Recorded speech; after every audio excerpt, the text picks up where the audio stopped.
So yun, what's up sa inyo mga paps? So ito nga, quick update lang para dito sa mga bagong kalapating nadagdag sa aking mga breeder. So yun, start tayo mga paps dito sa dalawang brown. Yan, dito tayo sa Milky, saka itong isang to, dun sa brown chick. So itong dalawang kalapating to mga paps ay galing pa ng Tarlac. Bigay po ito ni Sir Oliver, isa sa mga kaibigan nating mag-iibon. So yan, ang lahi ng dalawang kalapating to mga paps ay elitar. Ito yung kak mga paps, yung chick na brown. Tsaka ito naman yung hen, yung milky. So yan, kung mapapansin nyo, naninibago pa sila dito sa kanilang bagong kulungan. Kasi nga, pangatlong araw pa lang nila dito sa atin. Pero pares na sila nung dumating dito sa akin, kaya hindi ko na sila babaklasin. So yan, hopefully makapangitlog, maging fertile, makapag-produce sila sa atin ng mga healthy inakay. Yan, abangan natin mga paps yung mga magiging inakay ng dalawang to. Litar ang bloodline nito mga paps. So dito naman tayo mga paps sa dalawang dark na kulay na to. So itong black widow yan. Ito yung hen. So ito naman yung dark chick mga paps. Ito yung kak.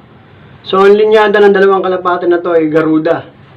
So itong dalawang ibon na to mga paps ay galing din sa isang kaibigan natin na nag-iibon. Ayan, first time natin nagkaroon ng Garuda line sa ating loft. Kaya sinasamantala natin yung kabataan ng dalawang to mga paps. Pipilitin natin makapag-produce sila sa atin ng mga inakay. So sa ngayon meron silang dalawang itlog mga paps. So 2 linggo na sa akin to mga to. Ito yung naunang idinating. Yan, salamat sa mga nagpapag-give birth sa akin ngayon kasi nga hindi ako makapag-avail ng mga ibon ngayon.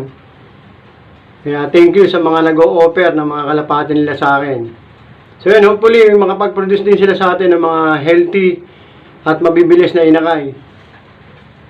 Ayan, Garuda line mga paps.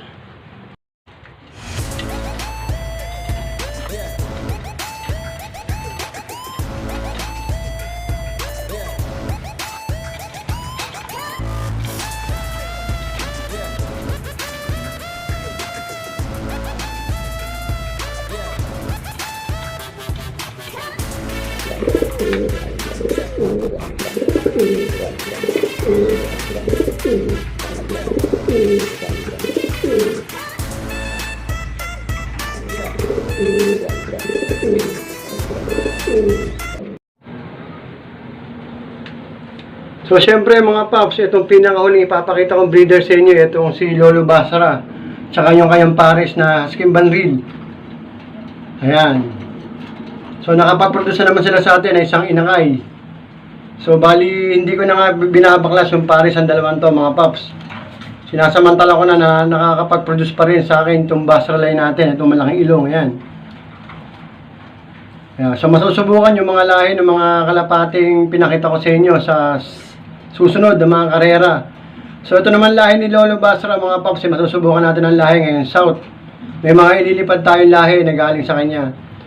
So yun, dito ko natapusin itong video na to mga paps. Shoutout sa lahat ng solid na team paps namin dyan. Sa aking mga kalapatids, good luck sa mga karerang paparating. God bless sa ating lahat. Happy flying!